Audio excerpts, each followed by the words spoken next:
Occasion ఏదైనా location ఎక్కడైనా తెలుగువారి వేడుక అంటే ఆలివ్ మిఠాయి ఉండాల్సిందే. పాకిస్తాన్ను భారతీయులు కనుకరించిన బలూచిస్తాన్ వదిలిపెట్టడం లేదు.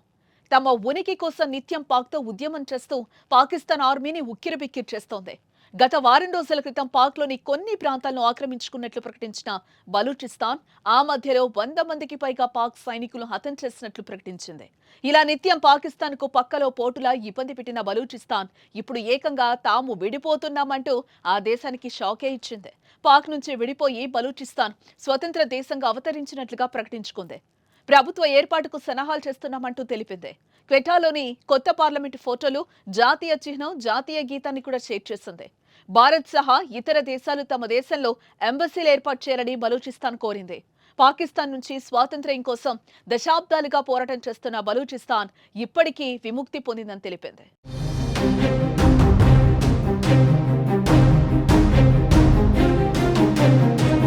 నిజానికి 1947 నుంచే బలూచిస్తాన్లో వేర్పాటువాదానికి బీజం పడింది. దీని రాజధాని క్వెటా. 1,50,00,000 జనాభా ఉన్న బలూచిస్తాన్ ప్రకృతి సంపదల దృష్ట్యా కీలకమైంది. 1947 నుంచి పాకిస్తాన్ ఫెడరల్ ప్రభుత్వానికి వ్యతిరేకంగా బలోచ్ గిరిజన తెగ 5 తిరుగుబాట్లు చేసింది. వీటిలో చివరిది 2000 సంవత్సరంలో మొదలైంది. తమ ప్రాంత వనరులలో స్థానికులకు సింహభాగం ఉండాలన్న డిమాండ్తో ఈ తిరుగుబాటు తలెత్తింది.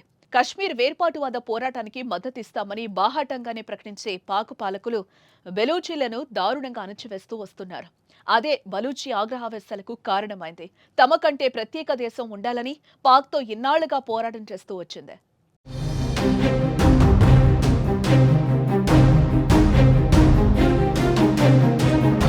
మొత్తానికి తమ పోరాటం ఓ కొలిక్కి వచ్చినట్లయింది. పాకిస్తాన్ నుంచి వీడిపోతున్నామని బలూచి ప్రకటించింది. ఈ నేపథ్యంలో తమను కొత్త దేశంగా ప్రకటించుకుంటూ జెండాను ఆవిష్కరించారు. కొత్త జెండాలతో బలూచిస్తాన్ వీధుల్లో ర్యాలీలు చేశారు. వెల్కమ్ టు రిపబ్లిక్ అంటూ మెసేజ్లు పంపుకున్నారు.